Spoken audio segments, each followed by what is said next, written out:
Astagfirullah, sebuah video penganiayaan siswa oleh rekan-rekannya viral di media sosial, terjadi di Palangkaraya. Peristiwa tersebut mendapatkan perhatian setelah pihak sekolah melakukan mediasi. Pelaku utama dan dua rekannya terancam dikeluarkan dari sekolah. Kejadian ini dipicu oleh kesalahpahaman saat bermain futsal di luar jam sekolah. Bagaimana ya tanggapan warga atas hal ini? Mari kita simak wawancaranya.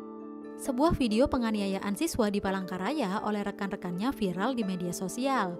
Bagaimana perasaan Anda mendengar berita ini? Sebagai seorang ibu, saya sangat sedih dan marah. Sangat sedih dan prihatin. Sebagai umat beragama Islam, saya sangat-sangat prihatin karena melihat seusia mereka sudah berani melakukan hal-hal kekerasan terhadap teman-temannya sendiri. Menurut Anda, mengapa pelaku tega melakukan penganiayaan tersebut?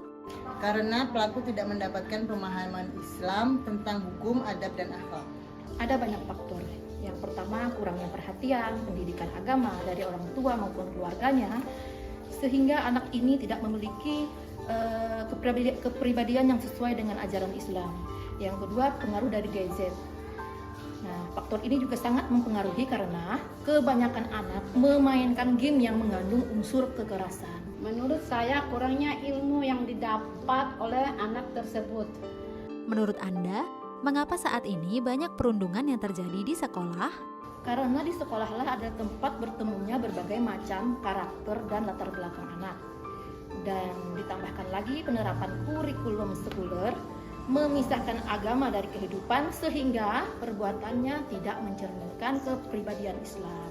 Karena di sekolah tempat mereka bertemu dan berinteraksi, apalagi kalau sekolahnya rendah pengawasan. Ya karena pendidikan sekuler itu tadi ya, jadi ajaran agama dengan kehidupan sangat terpisah jauh. Jadi tidak ada rasa tertanam di diri mereka, rasa bersalah, berdosa saat melakukan kesalahan yang menyimpang dari ajaran agama. Apa yang harus dilakukan supaya tidak menjadi korban penganiayaan? Apakah upaya dari diri sendiri sudah cukup? Tidak, kita harus memperhatikan lingkungan pergaulan anak, membekali anak dengan pengetahuan Islam tentang hukum, perbuatan, adab, dan akhlak, juga keterampilan bela diri dan fisik yang kuat. Tidak, berbagai pihak harus bekerja sama, baik sekolah, masyarakat, negara dalam menjaga keamanan dan keselamatan keluarganya. Yang bisa kita lakukan yaitu mengurangi pergaulan-pergaulan yang dapat merusak kepribadian Islam di diri anak-anak, menambah dan memupuk ajaran Islam di diri anak-anak, bukan hanya di sekolah, tapi di lingkungan dan rumah juga. Menurut Anda, apa yang harus dilakukan oleh masyarakat supaya kejadian ini tidak terulang lagi? Seluruh masyarakat belajar Islam, peduli, melakukan amar ma'ruf nahi munkar Islam agar teratur dan tidak bermaksiat. Kita sebagai masyarakat atau orang tua yang mempunyai anak berkewajiban mendidik anak sesuai dengan ajaran Islam agar nanti anak kita tumbuh menjadi anak yang soleh dan soleha. Saling dukung menjadikan pergaulan anak-anak di lingkungan kehidupan jadi terikat akan ajaran dan norma-norma agama. Tidak ada lagi pemikiran masa bodoh dengan orang-orang sekitar kita. Apa harapan Anda kepada pemerintah? Saya berharap pemerintah memikirkan ulang kembali tentang undang-undang. Harapan saya semoga pemerintah itu bisa memberikan suatu kebijakan, memberi sanksi yang tegas untuk setiap pelaku dan memberi pembinaan yang bernilai agama, menerapkan syariat Islam, menanamkan pemahaman kepada anak-anak kita bahwa perbuatan yang menyimpang dari agama adalah perbuatan dosa. Saya sangat berharap pemerintah menerapkan sistem dan kembali pada ideologi Islam. Miris sekali ya melihat perilaku pelajar zaman sekarang. Bagaimana ya Islam mengatasi permasalahan ini? Mari kita simak penjelasannya dari Ustazah. Jangan lupa buat like, komen, dan share video ini seluas-luasnya. Maraknya kasus kekerasan di dunia pendidikan sungguh memprihatinkan. Pendidikan yang seharusnya menghasilkan manusia-manusia beradab, hari ini jauh dari harapan. Beberapa waktu yang lalu viral di media sosial, video penganiayaan pelajar oleh teman satu sekolahnya di kota Palangkaraya. Kejadian tersebut berawal dari kesalahpahaman saat latih tanding futsal. Berdasarkan berita dari salah satu media Palangkaraya, tindakan kekerasan tersebut terjadi di rumah korban. Kejadian tersebut direkam oleh 2 teman mereka yang juga berada di rumah korban.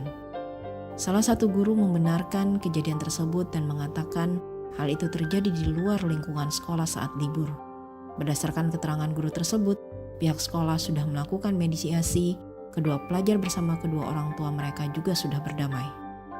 Sangat miris dengan apa yang terjadi kepada para pelajar saat ini. Pelajar usia SMP pada dasarnya masih pada usia belia. Umumnya mereka identik dengan sosok polos tanpa dosa. Namun faktanya kini miris ketika mereka menjadi pelaku kekerasan. Fenomena maraknya pelajar menjadi pelaku kekerasan menggambarkan lemahnya pengasuhan terhadap mereka oleh orang tua mereka. Keluarga seharusnya mengasuh dengan baik sehingga mereka tahu halal atau haram dan baik atau buruk, sehingga mafhum bahwa kekerasan merupakan hal yang haram dan buruk sehingga tidak boleh dilakukan. Namun fungsi pengasuhan oleh keluarga kini telah runtuh. Saat ini para orang tua sibuk bekerja untuk mengejar uang. Tingginya biaya hidup memaksa para orang tua fokus pada pekerjaan dan melalaikan tugasnya dalam mendidik dan mengasuh anak agar menjadi soleh.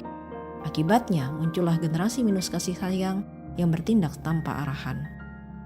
Demikian pula penerapan sistem kapitalis sekuler, sistem yang memisahkan agama dari kehidupan, yang memandang keberhasilan manusia hanya diukur dari materi dan status sosial, bukan akhlak dan kepribadian.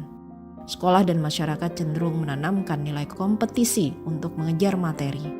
Akibatnya, pelajar bisa tumbuh dengan minimnya empati, emosional, mudah meremehkan orang lain, dan menganggap kekerasan sebagai cara untuk menunjukkan kekuatan atau mendapatkan perhatian. Dengan asas pendidikan yang sekuler, para pelajar hanya menerima informasi tentang materi pelajaran, tetapi tidak mendapatkan pendidikan terkait baik dan buruk dalam tingkah laku mereka. Anak-anak dijejali aneka materi pelajaran. Mereka tidak dibentuk menjadi orang yang bertakwa. Akibatnya, anak berbuat sesukanya termasuk melakukan kekerasan.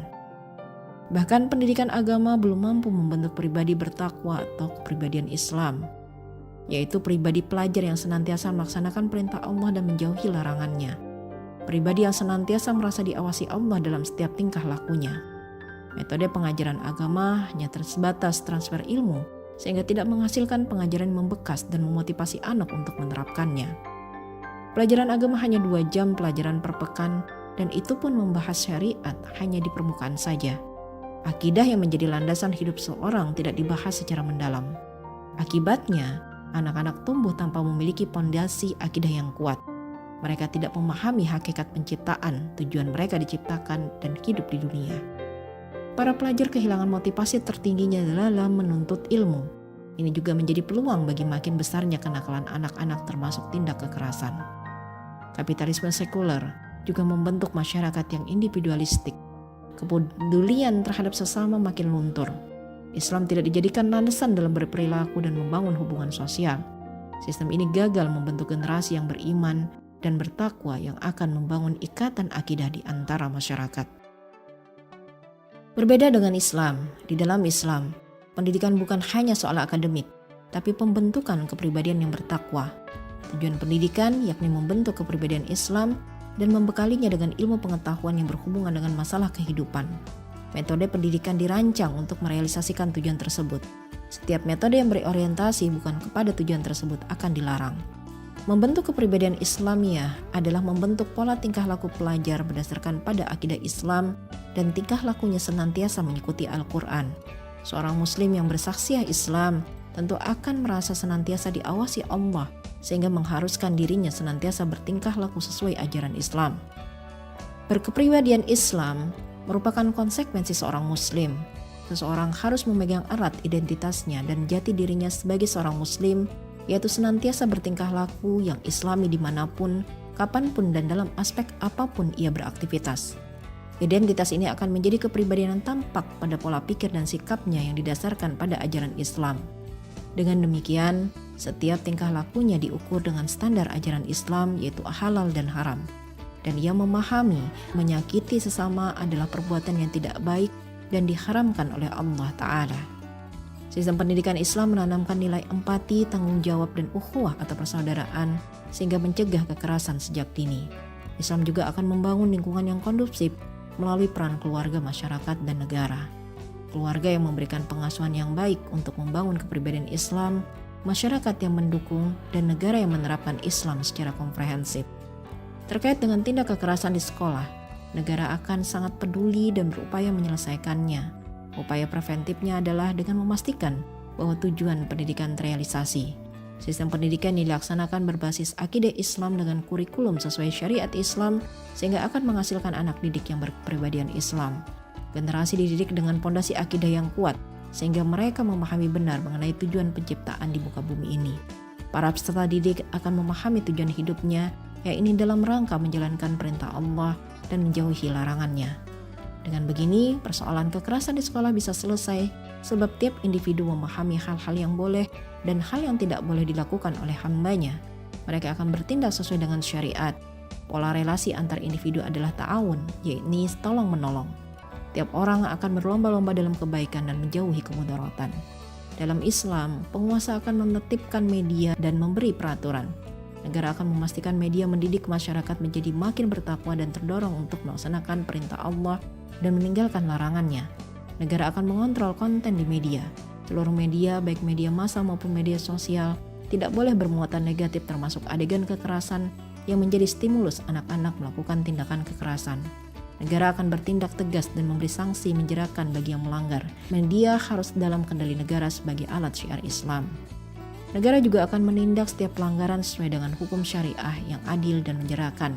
Dengan sistem ini, kekerasan dan penganiayaan tidak dibiarkan berkembang menjadi budaya. Upaya kuratifnya adalah negara akan memberikan sanksi yang tegas kepada anak sekolah yang usianya sudah mencapai balik. Seseorang yang berusia balik sudah terbebani pelaksanaan hukum syariat secara sempurna pada dirinya sehingga ia wajib bertanggung jawab atas setiap amal perbuatannya. Negara menetapkan regulasi yang efektif untuk mencegah kekerasan dan menerapkan sistem sanksi yang menjerakan. Sanksi harus berfungsi untuk mencegah bagi masyarakat agar tidak melakukan kekerasan, juga berfungsi sebagai penebus dosa atau membuat jerak kapok bagi pelakunya. Permasalahan kekerasan yang terjadi pada para pelajar harus diselesaikan secara komprehensif dengan penerapan Islam secara sempurna dalam naungan khilafah. Selama sistem yang diterapkan masih kapitalis sekuler, maka masalah kekerasan terhadap pelajar tidak akan pernah selesai karena telah cacat dari sisi sistemnya. Mari kita bersegera menerapkan solusi yang diberikan Allah, karena Allah menjamin dengan penerapan aturannya sajalah yang mampu menyelesaikan masalah ini secara tuntas, yaitu dengan penerapan hukum Islam secara kafah dalam naungan khilafah Islamiyah. Wallahu a'lam bishawab.